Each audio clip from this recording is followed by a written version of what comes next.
Hello guys, ang magandang umaga. Meron na naman tayong problemang makina guys.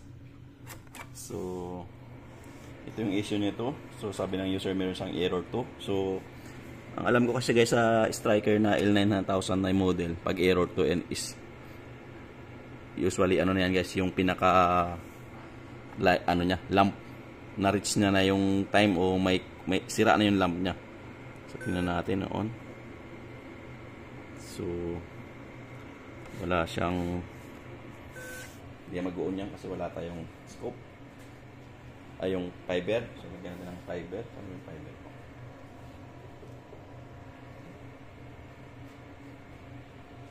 So lagyan natin ng fiber for temporary guys. So ayun, lagyan natin ng fiber kasi hindi mag-uon yan pag walang fiber. Ito yung ano niya. So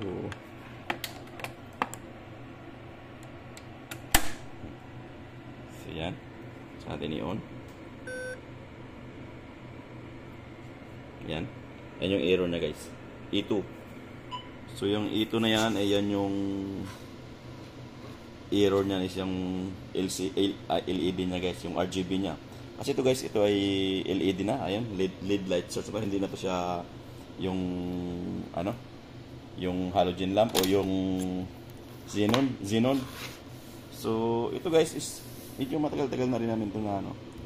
So 2016, ayan. So matagal na rin. So more than 8 years. So araw-araw ginagamit kaya ganyan guys. So tingnan na lang natin kung anong magagawa natin dito sa unit na to. Kung pwede ba natin palitan ng lamp o hindi.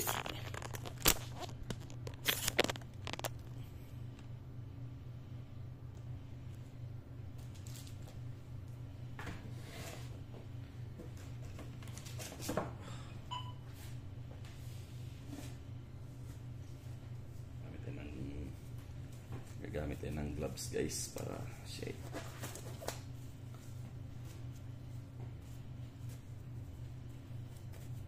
So titingnan natin to guys kung pwede natin palitan ng lamp. Kasi alam ko kasi dito guys sa mga striker, hindi sila nagbebenta ng mga spare parts dito sa amin.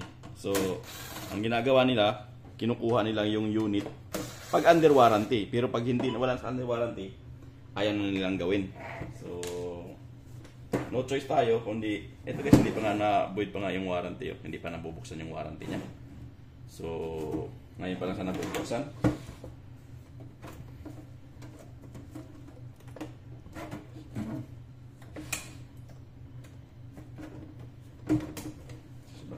Sobrang tagal na nito guys. Ngayon lang sa nabubuksan.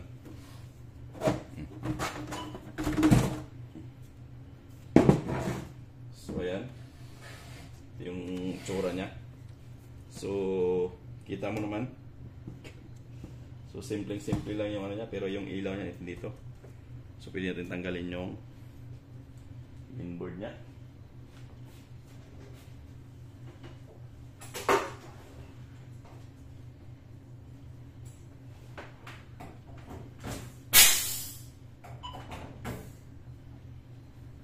Linisin natin ang konti.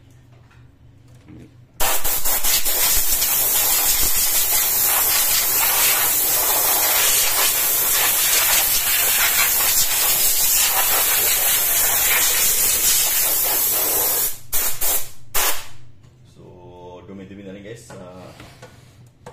Silang taon na rin ito guys. So kita mo, dumi. So hindi na nakakahinga yung ano,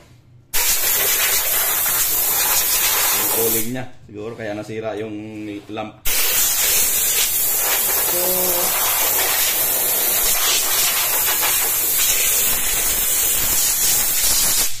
So ito naman guys, madali lang to. Madali mo lang i-check yung ilaw nito kung sira o hindi kasi LED lang to eh. So napakasimple lang to gawin. So hindi siya mahirap i-check yung ilaw mo o sira o hindi. Mas madali siyang tingnan guys.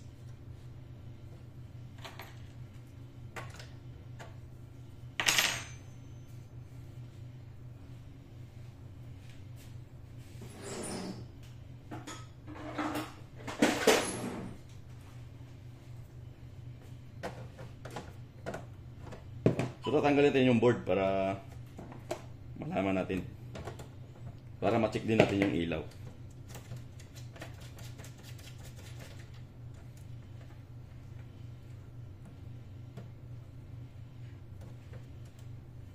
Ito ang problema nito guys kasi hindi nagbibenta yung mga ano dito company. So ayaw ko kung saan bibili yung ano namin, purchasing namin kung kailangan kong mag-request. So okay, meron naman to sa eBay, makakabili ka naman ng mga ilaw nito. Kasi RGB to guys. Diode na to.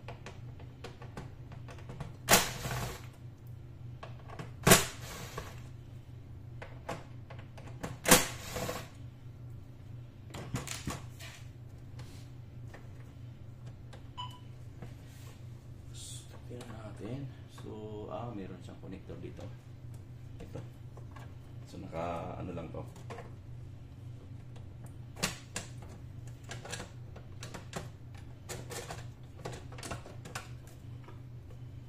So, ito yung sensor niya guys ng ito. Ito yung pinaka sensor niya ng ano. Ito. Sensor ng yung fiber. Pag wala kang sinuksok na fiber, walang malidetect ng dalawang to, ng bakal. So, hindi siya mag-on. So, yun ang purpose nito. So, pwede mo naman tanggalin to. Ayan. Tanggalin mo lang tong dalawang screw. Para maihiwalay mo yung board. Kasi may ginawa na ako dito dati guys. Anong problema naman yung isang light source ng ganito. Touchscreen, hindi gumagana. So, pinalitan ko lang siya ng LED. So ayan guys. Ayan o. Ito yung ano niya. Pinaka sensor niya guys. Napakaliit lang. Yan.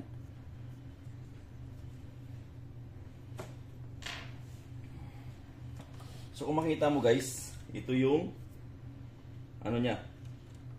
Connection. Actually, itong connection na to guys. Ayan, makita mo naman yan. Ayan, yan. Lapit natin. So ito yung sensor ng bawat ilaw. So ang gagawin mo lang ito guys, ito yung connection niya. Oh. Kung makita mo yung board, so ito yung sa ilaw niya. Connection ng ilaw, LED.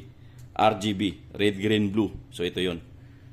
So ngayon, testing rin natin yung diode kung buo ba, hindi. So madali lang naman yan. Testingin natin yung diode niya guys kung buo pa ba siya. So ayan. Testing natin para malaman natin yung ito yung blue. So meron na siyang resistance na mataas na yung resistance niya guys. Ayan. 2.3. Ito wala na to guys. Blue. Ito meron na yung siyang reverse at saka ano guys, wala na rin yan.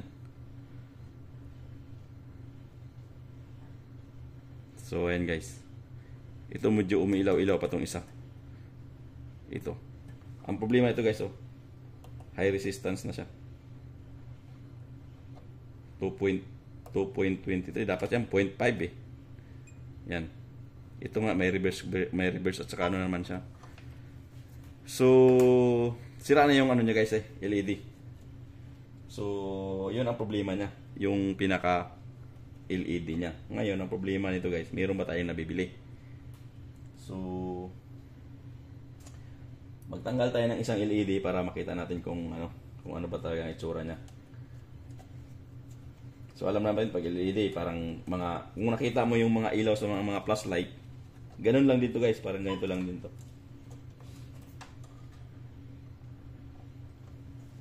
Kaya lang ito nakadikit sa heatsink. So ngayon, tatanggalin natin to. Yung pinaka lens niya, yung pinaka lens ng box. Ito yung pinaka niya guys pinaka optic lens niya. Itong box na itim na to. Yan yung pinaka optic lens niya, nakabalot. So ngayon tatanggalin natin 'yan. So, first time kong magtanggal nito. So, tingnan natin. Tinanggal ko muna yung mga ano niya. Itong wire na itong maliit guys, ito yung temperature sensor, yung heat. Pag pag nag-over temp, ito yung magka-cut off ng mga to. Bawat light meron siyang over temp na sensor. Laki ng ano niya. So pwede naman tanggalin yan. Kasi may color code naman, green, blue, at saka red yan. Pwede naman tanggalin yan para malinis. So tanggalin natin yung pinaka lamp niya. Ngayon, pag tinanggal mo yan, kasama tong board na to, yung temp heater. Meron bang naka-screw? Wala naman. Sisilipin muna natin, baka may naka-screw. Kasi guys, ito, nabubugahan lang to ng, hinihigop lang to ng temperature. So ngayon, ang problema ko, tatanggalin natin yung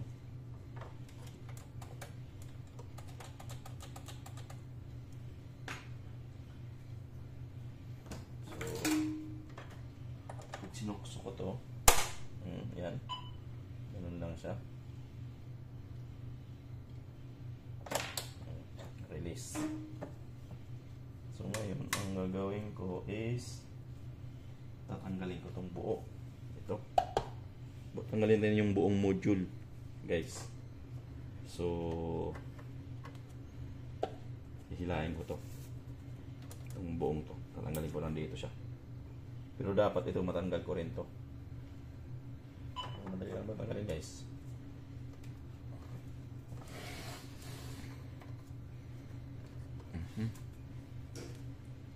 Ito allen key. Hihilain lang natin yan.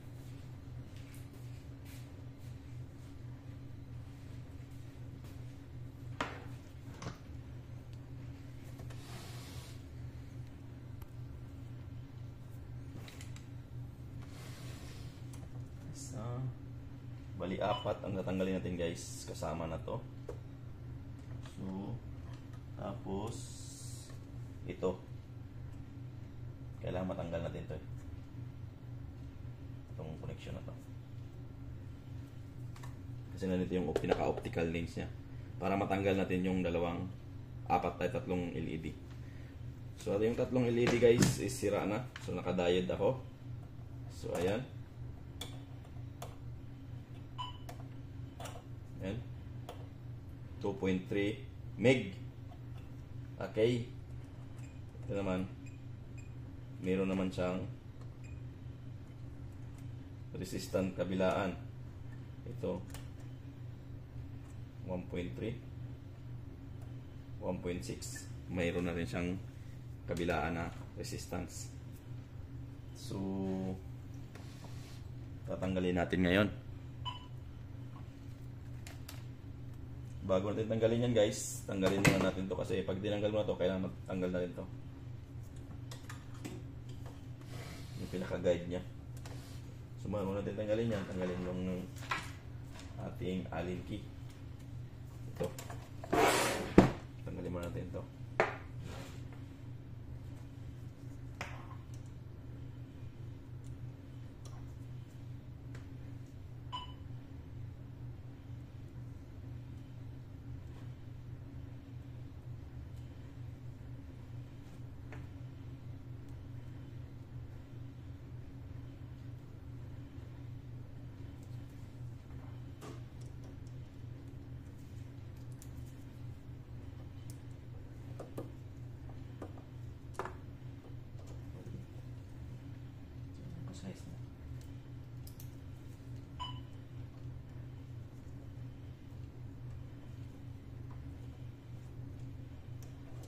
Yeah.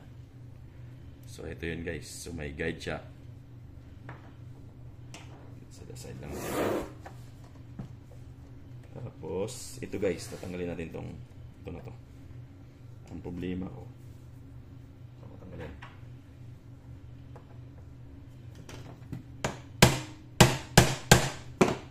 Tanggal to.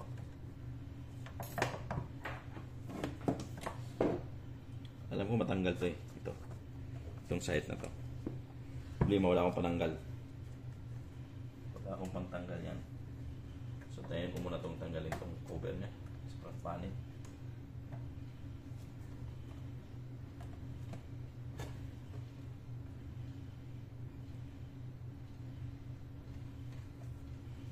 Kasi hindi mo matatanggal to kasi hindi mo to ano kasi naka-screw.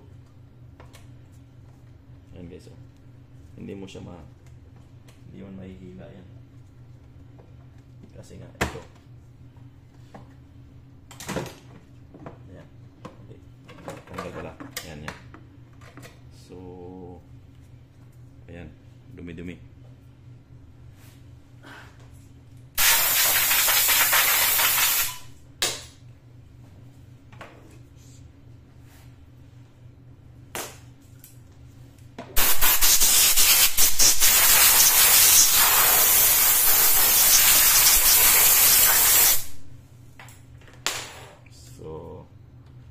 Ayun, tanggal na siya. Kailangan mong tanggalin yung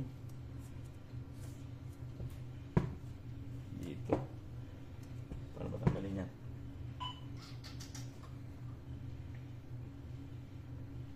So pag tinanggal ko to, mahuhugot na yan. Ang problema, naka-screw dito sa gitna. Ang mahuhugot lang. So, itry kong tanggalin yung 4 na screw guys.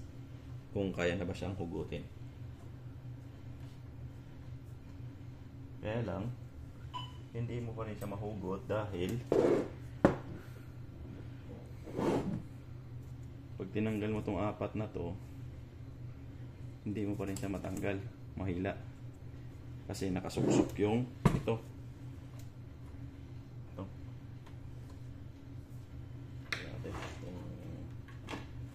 To. Ayan, oh. So naka ano siya, engage. Yan.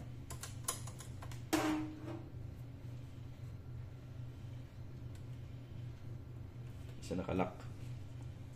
Ngayon hindi mo na yan maibalik dahil nga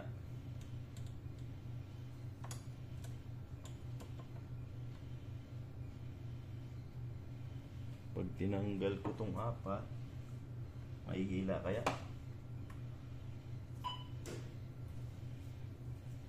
Ito lang naman yung screw. Ang tanong kung mahihila ba to. Kaya natin. Tanggalin lang natin para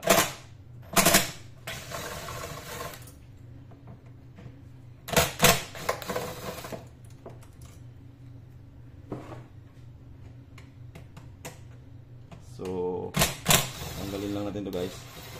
Makatanggal pala. Kasi natanggal ko na yung ibabaw. So, first time kong magbukas ng tanggalin to guys. Kaya, hindi ko pa siya kabisado. So, pwede ko nang hilain kaya. Hindi rin. Kasi, nakasuksok tong na ano to. So ito yung pinaka mechanism niya ng lock. Yung sa lock ng itong lock ng fiber optic, yung ano niya, fiber optics. So hindi pa rin siya matanggal kasi nakasuksok to. Oh. Nakasuksok. So paano ko siya tanggalin? Itong dalawang to. Ito naman. Hindi naman dito yan nakasuksok sa ano. Ayan.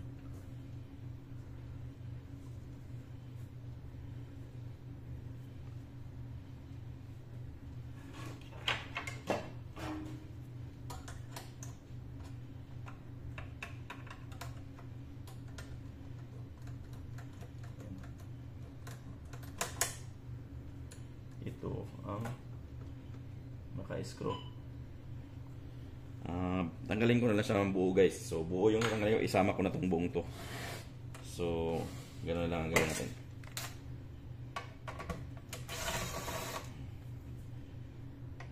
para makita natin yung pinaka-LED niya kung anong klase, kung maka-order ba tayo sa eBay o saan man.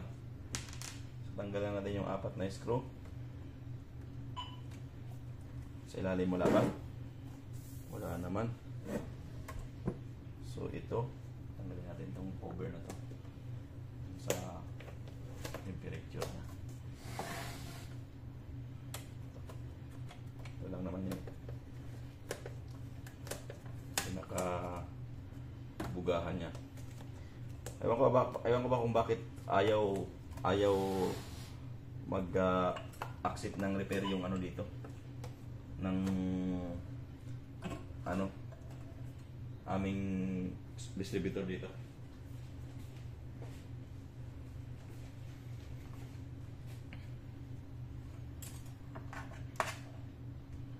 Kasi kung tutuusin, i-repair nila to eh. Ang problema kasi ayaw nilang mag-provide ng parts, so ipapadala rin nila sa striker. So alam naman natin pag pinadala sa manufacturer, napakatagal. Tsaka hindi lang matagal, tsaka napakamahal pang singil, guys. So parang bumili ka ng bagong ano, guys, bagong light source. Actually pag nakita mo naman to sa eBay, maraming mga ganitong model na mura lang. So mayroong $1,000, $1,500. So ito na yung pinaka module niya, guys. So makita mo. So hiniwalay ko na yung pinaka ano niya, power supply at saka yung case. So ito na yung pinaka buhay niya. See, kita mo ba yan? So ngayon tatanggalin natin yung LED. So hindi ko pa rin alam kung paano tatanggalin ang LED nito. So ganoon lang pala. Para malaman nating tanggalin, tatanggalin natin tong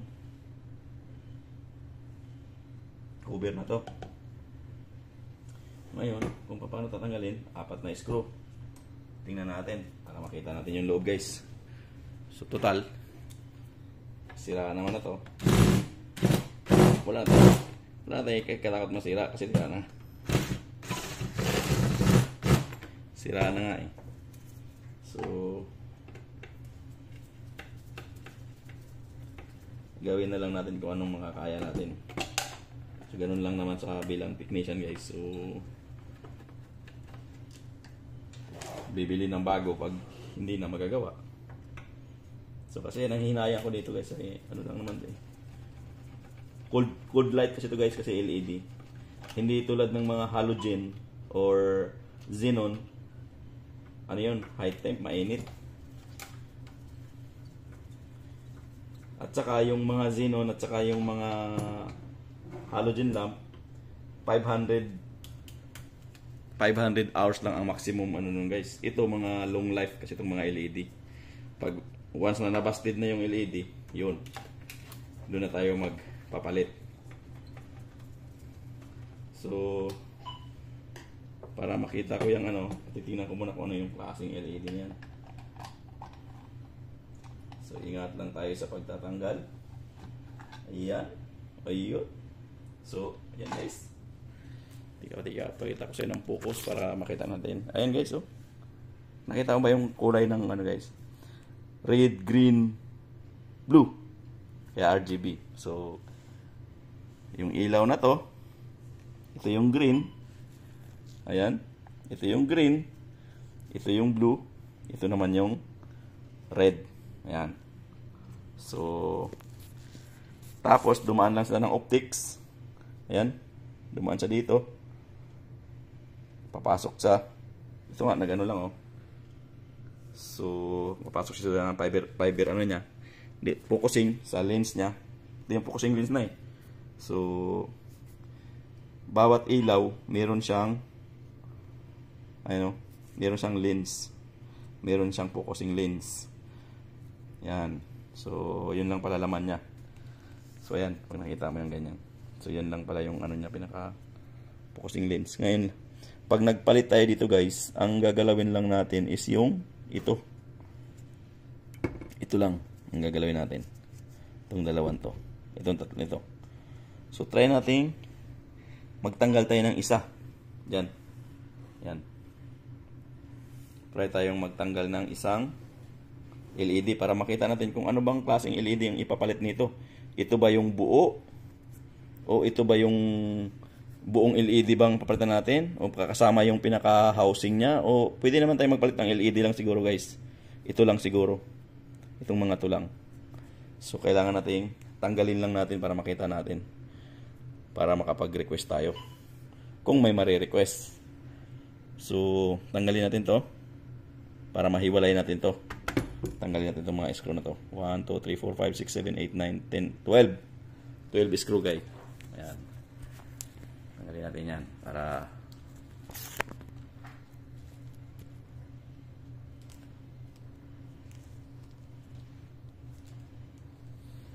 so kailangan natin ng screwdriver na kasi pag dito tayo gumalaw guys, baka mag-a-align tayo. So ito lang, ilaw lang ang gagawin. Hindi ito natin gagalawin tong mga to. Yung lens lang, yung light lang talaga. Ayan. Kasi magkakaroon tayo ng problema diyan sa pag ginalaw natin to, magkakaroon tayo ng problema sa calibration. So although meron siyang calibration din sa pwede naman siyang i-calibrate. Pag white balance, pag calibration, pwede kayo pagkatapos magpalit ng. Pero pagkatapos magpalit ng lamp na yon. Pero at least, hindi mo ginalaw yung sa focusing lens niya. Wala kang gagalawin dyan. Dito lang tayo sa ilaw mismo. Kaya, tingnan natin kung ano ba yung klaseng ilaw nito.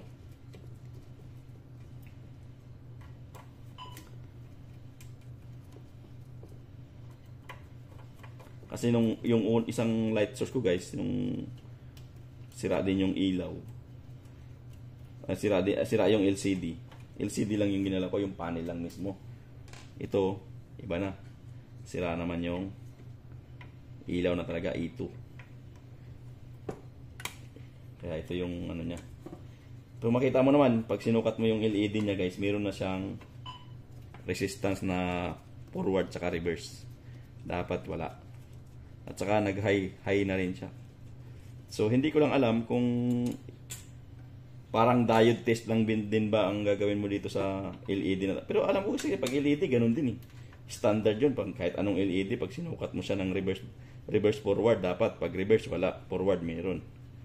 Ito kasi meron ng reverse forward.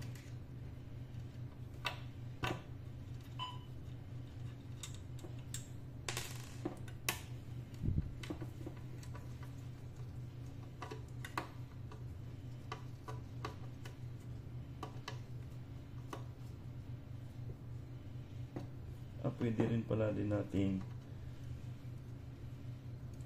itong buo ang bubaklasin natin para hihilain ang maiangat lang pataas. Kailan kasama to, kasama yung focusing lens. Pag dito, ito lang ang matatanggal natin. Kailan mahirapan tayong magtanggal dito sa ito sa mga tong screw na to. Yan o, kailangan natin ng maliit na nakabend. Ito lang problema kasi medyo malapit-lapit.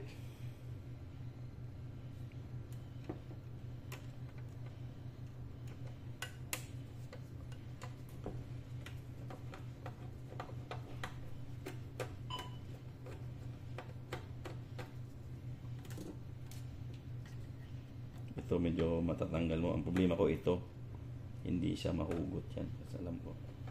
Kasi nga masikip masyado. Pwede namang pag ito kasi baka mawala tayo sa focus eh.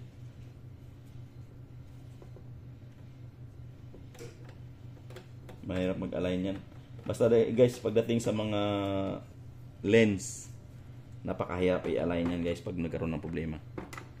Parang yung sa microscope, sa mga machine na may mga focusing, mahirap i-align. Yan. So, tanggalin muna natin. So, dito natin gagamitan ng ano guys, kakaibang screw. Kasi guys, hindi natin matanggal to, mahirap. So, gagamit lang tayo ng bendable para try natin matanggal.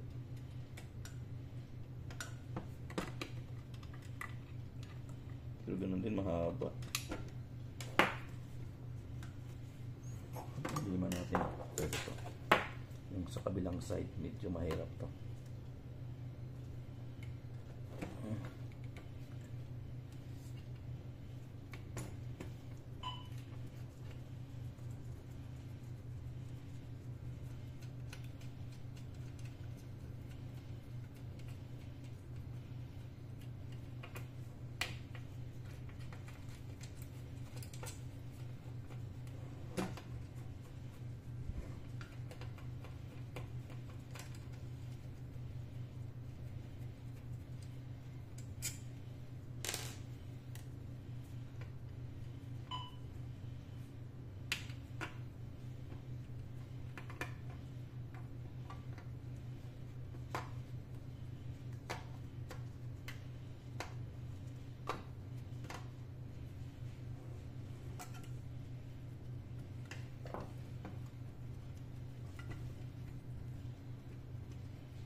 So guys, ito yung isang pinakamahirap baklasin, kabilang side, kasi nga nakadikit dito. So hindi natin matanggal yung pinaka-screw dito sa baba. So kailangan nating tanggalin talaga yung sa base para mahila. So yan lang yung options para matanggal guys yung ano.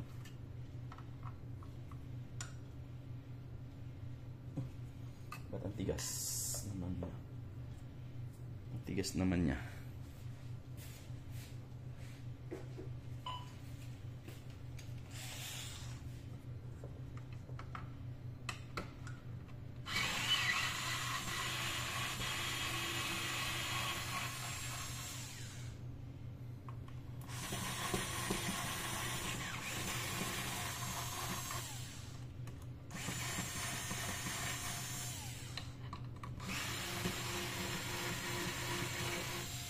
So, ingat lang tayo guys kasi meron itong fiber optics, kaya ito yung fiber niya. So pag nabasag yan, yari na. Kaya kailangan talaga ingat.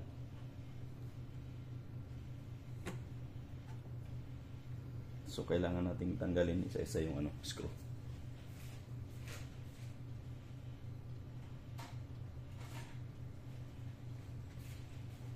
So gagamit tayo ng tweezer. Para matanggal guys. Yan. Maikli yan.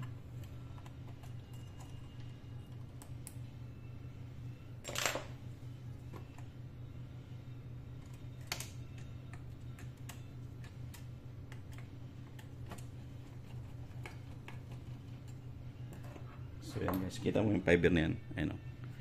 Yung nakasuksok yan dyan. Ayan. Kaya hindi natin matanggal to kasi mahirap. So ayan yung LED nya guys. So ayan. Tanggalin muna natin to kasi dito yung pinaka natin, buhay. Yan dyan ka muna. So ito yung LED natin ngayon. Ito yung apat na LED. Ngayon tatanggalin ko na to para mabilis tayo. Makita natin yung LED. So ayan. Tanggalin muna natin to. Yan.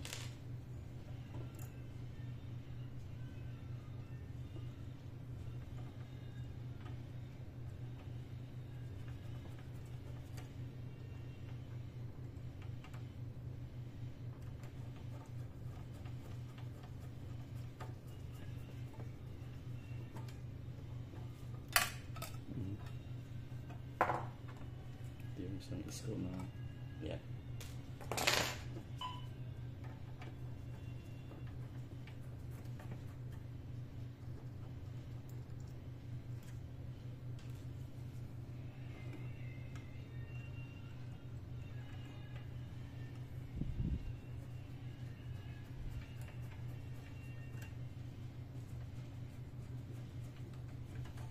So,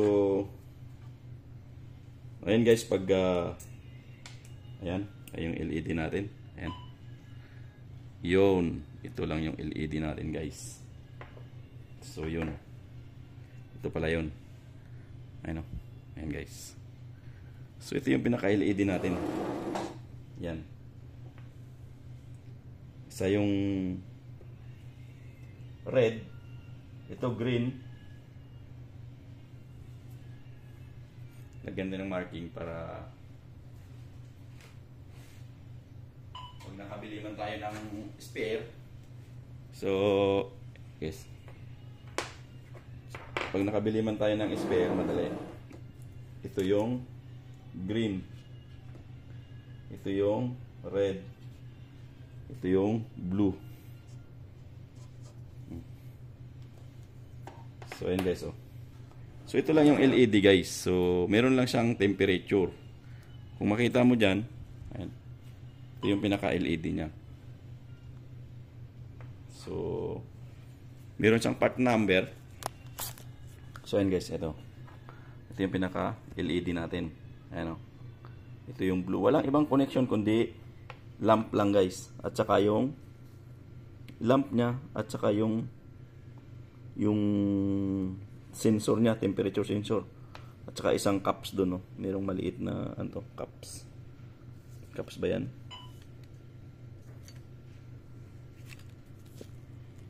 Blurred. Ayan. So mas maganda kung tingnan natin sa microscope. So titingnan natin sa microscope kung ano bang component ang meron dito guys. Sa ano na to? LED na to. So yun yung LED natin. So ayun. Mas malinaw dito sa microscope. Ayan. So ayan lang yung LED guys, oh. So meron siyang part number na at saka meron, oh. Itong capacitor lang na maliit, oh. May yan lang. At saka yung contact niya, positive niya, pa-negative, capacitor. Hindi ko alam kung capacitor ay yan yung sa nakakonect sa ito yung nakakonect sa sensor. Temperature, disconnect. So, napakalinaw. So, pag tinignan mo guys, tingnan mo sa microscope. Bakit ko paano nasabing sira na guys? Tingnan mo yung microscope guys, oh. May sunog na ilaw. So, yan oh, itim. So, sunog na yung mayroon ng dead na LED dyan guys. Kasi, hindi lang yan isang LED. Yan, 1, 2, 3, 4, 5, 6, 7, 8, 9, 10, 11, 12, 13, 14, 15, 16, 17. So 17 na ano yan guys, pinaka LED. Ayan o. So makita mo pag tinignan mo sa microscope, meron ng sunog. So dapat wala yan. Kaya siguro nag high resistance na. Hindi ko lang alam kung naka-series ba yan o naka-parallel. So mostly yan naka-parallel pero maraming ilaw niya. Ayan o. May problema na guys yung ating blue. Ito yung blue natin. Yung blue na ano guys. Blue na LED.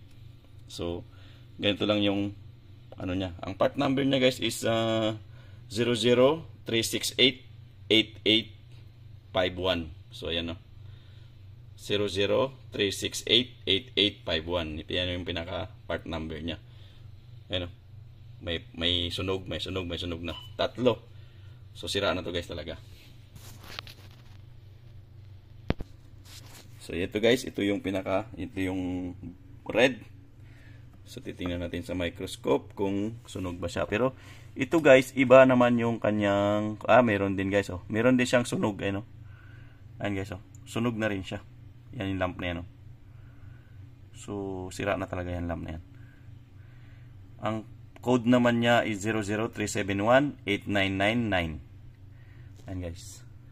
003718991. So, yan naman yung ano niya guys. Pag tinignan mo siya guys ng ganyan, no, wala siyang sunog. Pero pag inangat mo siya, ayun, no, sunog. Oh. Meron siyang sunog na LED. Kaya sira na rin yan guys.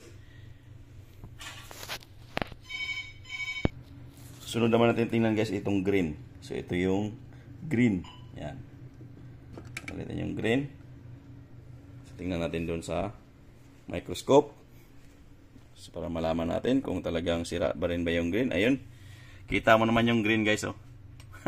Sirang-sira yung green. So, Ayan o. Sira na talaga. Sira na yung pinaka-lamp niya. So, yun yung problema. Ayan. Ito talaga sunog.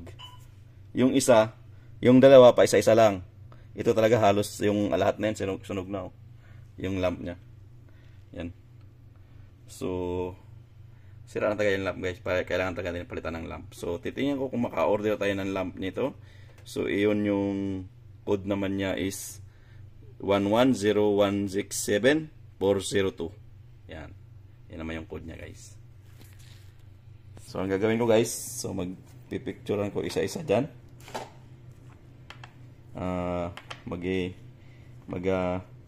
Re-request ako sa PRF kung available. So, mag-request ako kung saan sila makakabili. Kasi kung hindi sila makabili guys, kung i-declare nila na not available in the local in the market, discard ko na. Doon na yung time na di-discard ko na to. Kasi wala nang choice eh. So, wala tayong choice kung marirepair kasi wala ka ng lamp eh. Importante ito makabili tayong lamp na to. Yan guys. So, sa ngayon guys, hanggang dito lang muna tayo. At least alam natin kung may problema na yung lamp talaga niya. So, sira na talaga yung ilaw niya. Pundido na yung ilaw niya. So, yun yung pinaka-issue. Okay yung power supply niya. Okay yun yung mga lens niya. Ang problema lang talaga is itong LED. Kailangan ding palitan.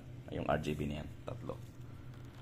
So, yun guys. Dito lang muna. Pag nakabili kami ng pyesa, saka ko sa i-video ko naman siya ulit. Kung paano natin ibabalik natin kung gagana ba siya o hindi. So at sa ngayon, ito lang muna tayo. Dito lang muna tayo sa nalaman natin na sira talaga tong mga LED niya. So pag hindi mo siya tinignan sa microscope, hindi mo siya makikita kung sira o hindi. Doon pag tinignan mo sa microscope, kitang-kita yung sunog ng LED. And guys, dito lang muna tayo. Bye bye.